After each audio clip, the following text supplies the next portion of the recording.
Bienvenidas. Gracias por estar aquí en esta sala Pizarnik de la Feria del Libro, en la cual estamos gracias a la gestión, gracias al trabajo y a la organización de la librería Raíces y la distribuidora Catari, que muy amablemente nos permiten hoy, junto con la Fundación El Libro, que nos cede generosamente esta sala.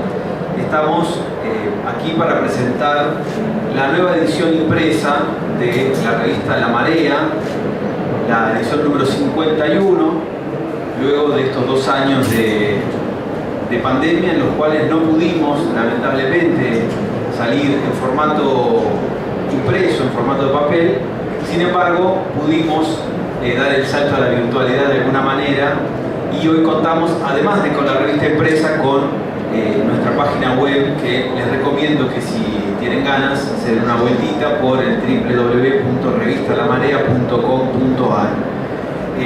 Estamos muy contentos de poder editar nuevamente la revista en formato impreso, y con esa excusa hemos convocado a esta charla, a esta mesa, con algunos amigos y colaboradores de la revista que hoy nos van a acompañar en una mesa debate que tiene un título quizás un tanto amplio, como ustedes saben, pandemia, crisis y guerra, pero que de alguna manera, siguiendo la tradición del aporte que hace la revista hace ya 28 años, más o menos, 28 años, queremos hacer un aporte al debate de lo que está sucediendo en el mundo y en la Argentina desde la perspectiva de la revista, una perspectiva nacional, popular, democrática, y dando los debates sobre la cultura, el arte y también las ideas.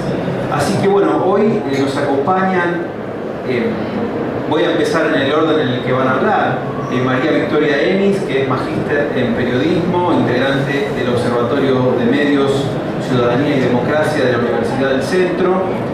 Está acá a mi izquierda Germán Mangione, que es periodista, investigador del complejo agroexportador, y Lucila Edelman, a mi derecha, que es psicoanalista, psicoterapeuta, integrante del equipo argentino de trabajo e investigación psicosocial.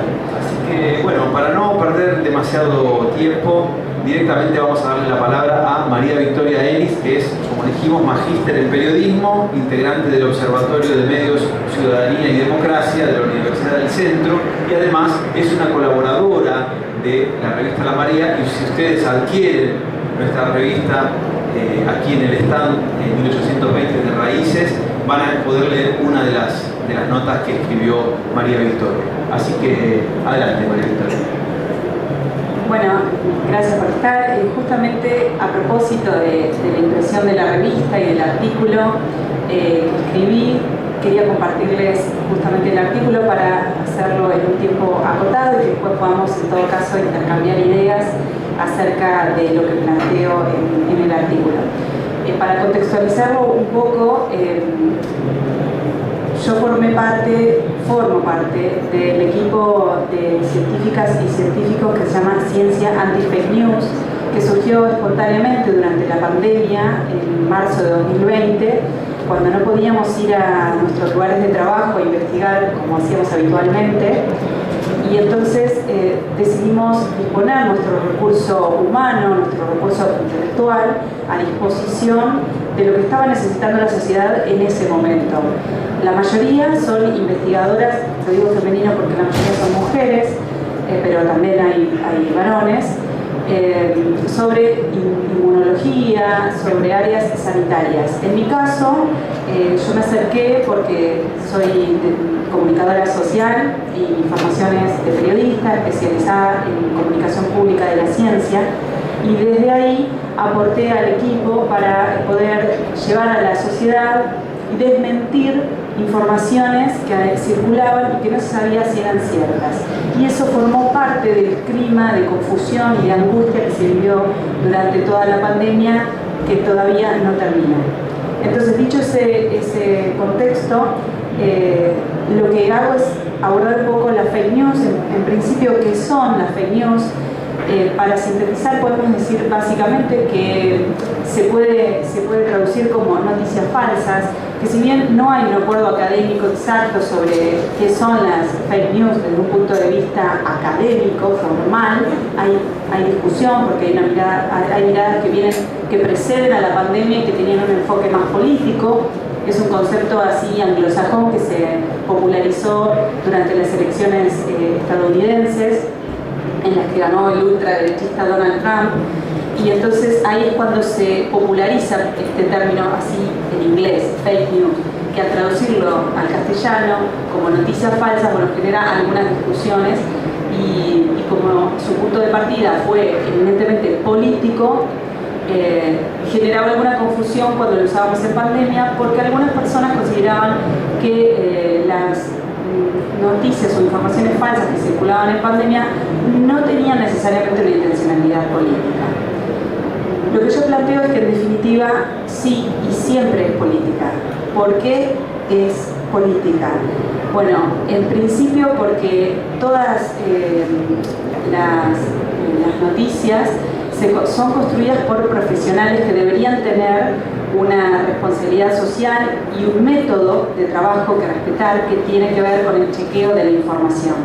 Entonces, si un periodista no hace bien su trabajo, de alguna manera está favoreciendo la difusión de las fake news, porque está priorizando otros valores, como por ejemplo el clickbait, que se llama, que es la necesidad de obtener clics, ingresos para que esa noticia o ese medio tenga más lectores y así demostrar que con ir a pedir publicidad y decir, bueno, tenemos toda esta gente que nos lee, pónganos publicidad. Y en pos del fin de lucro, del afán de conseguir publicidades, se ve perjudicado otros valores que tienen que ver con la calidad de la información y lo que podemos discutir, que sería la verdad, que es un término, bueno, muy discutible. Pero bueno, cuando apareció la pandemia, principalmente se difundieron fakes sobre salud, ¿no? Y que generaban mucha más angustia. Y me gustaría compartirles un fragmento de la nota en la que, bueno, además explico cómo es que hacen, ¿no? Cómo funcionan las fake news para que entremos, porque no es que nosotros somos tontos, sino que también la calidad periodística se ha deteriorado tanto que una noticia falsa y una noticia real, o por lo menos basada en hechos reales, datos, evidencias, que son los elementos de evidencia que tiene un periodista, comparándolo con la ciencia trabaja basándose en evidencias, y para el periodismo la evidencia son las fuentes, los datos, los hechos que realmente ocurrieron. Y usando algunas estrategias, estas fakes se camuflan con el periodismo, tomando la credibilidad o el intento de credibilidad ya igual dañado que tiene el periodismo para captar la atención de la audiencia y generar esa sensación de verdad. Y entonces lo que yo planteaba es ¿por qué aparecen las fakes sobre ciencia? Y bueno, esto ha sido, digamos, el principal puntapié para relacionarlo con el poder, porque en definitiva, y según las ciencias sociales, se trata de una pelea por el poder. En ciencia, durante todo el siglo XX y durante el siglo XXI, incluso un poco antes del siglo XX, la ciencia se erigió como la dueña de la verdad. Se creó la idea de que la ciencia es la garante de la verdad. ¿Por qué? Bueno, porque trabaja con un método riguroso, un método compartido, que tiene que estar validado por pares, que es respetado, que se basa en evidencias, lo que no significa que pueda garantizar verdades inmutables. La ciencia es principalmente duda, cuestionamiento, volver a corregir, equivocarse, el ensayo y el error es la ciencia. La ciencia no es garantía de verdad, pero como es verdad que se ha aprovechado de esa posición de poder durante mucho tiempo, Cuando vino la pandemia y tuvimos que ver a la ciencia trabajar en vivo y en directo y verla equivocarse, nos generó mucha desconfianza e inseguridad. ¿Cómo que la ciencia, que durante todo este tiempo se nos vino diciendo que es la que nos va a dar el camino al progreso, el camino a un bienestar, la solución a todos los problemas prácticamente, nos va a hacer vivir mejor, nos va a dar calidad de vida? ¿Cómo que ahora no sabe? ¿Cómo que no sabe de dónde viene este virus? ¿Cómo que no sabe cómo se comporta, cómo se contagia? Entonces generó también muchísimas dudas, que la Organización Mundial de la Salud dijera en marzo de 2020 que el barbijo no era necesario usarlo y después lo recomendara a todo el mundo. Bueno, eso igual tiene que ver con matices y contextos que nos cuesta entender, porque se nos vende todo el tiempo una verdad lineal, binómica, en blanco y negro. Y sin embargo la vida está llena de matices, como que por ejemplo, el contexto era, digo para aclarar eso, del barbijo puntual, que al principio de la pandemia los únicos barbijos que existían eran los sanitarios, los que usaban los médicos y médicas, los enfermeros, enfermeras. No había otra cosa. Si todo el mundo se ponía a usar esos barbijos o a comprar esos barbijos, se iban a quedar sin barbijos las personas del personal de salud, quienes debían atender a los enfermos. Inmediatamente a alguien se le ocurrió, como para salir del paso, que cada uno en su casa podía construir su propio barbijo con tela y un filtro que hiciera de triple capa entre dos telas, y entonces así tener una protección que no era la mejor, quizás no era el N95, no era el que usan los médicos y médicas, pero sí era lo suficientemente útil para protegerse en ese momento de crisis de incertidumbre que había. Y poco a poco se fueron fabricando barbijos y hoy por hoy todos tenemos barbijos de Conicet, de Santo Protect o barbijos que se compran en la farmacia, y ya la producción de barbijos alcanza para todos y todas. Y ese fue el proceso que llevó de decir no usen barbijo a recomendarlo a todo el mundo. Pero era por una cuestión de administración de recursos escasos, que es una característica típica de las crisis y las pandemias sanitarias. Y lo que me interesa señalar también es que, volviendo a la idea de que es una disputa de poder, es estas fakes que fueron difundidas por algunos grupos en particular, por algunas personas en particular, que han sido las grandes promotoras identificadas durante la pandemia, por lo menos durante la pandemia, tienen que ver con quitarle esa potestad de verdad a la ciencia, para que no haya un norte, para que nadie tenga la verdad, porque si entonces todo el mundo está mintiendo, mi verdad, entre comillas, mi fake, puede ser tan valiosa como el enunciado de un científico, y entonces genero confusión, y en el medio de esa confusión gano adeptos, y puedo llevar agua para mi molino, puedo ganar credibilidad, una credibilidad basada en la mentira, en la confusión y en la incertidumbre. Y decir que la ciencia, cuestionar a la ciencia, porque por ahí se ha escuchado que bueno, pero la ciencia fue capaz de sentar las bases para que después se desarrollara, por ejemplo, la bomba atómica. Entonces la ciencia no es tan buena como nos estuvieron vendiendo durante estos años. Bueno, la ciencia no es ni buena ni mala, se dedica principalmente a observar y tratar de entender los fenómenos que la rodean. ¿Es apolítica? No, por supuesto que no.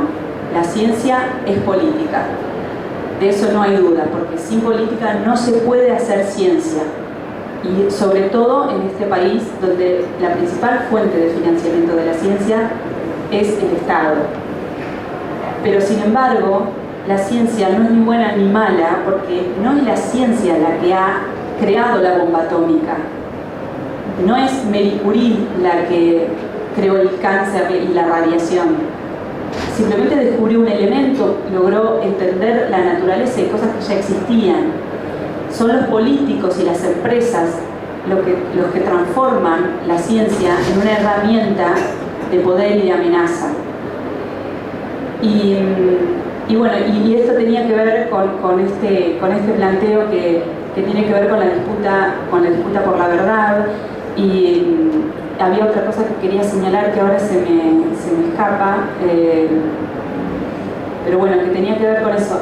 Y con cuestionarse, y creo que acá tiene que haber una autocrítica del sistema científico y de los y las científicas, que si estas fakes encuentran un caldo de cultivo, es porque la ciencia, además de hacer uso de esta posición de poder que ha tenido, no ha presentado durante la pandemia un posicionamiento honesto de decir, bueno, digo la ciencia, me refiero a los grandes organismos, ¿no? La Organización Mundial de la Salud, la Organización Panamericana de la Salud, que han sido los enunciadores privilegiados durante la pandemia.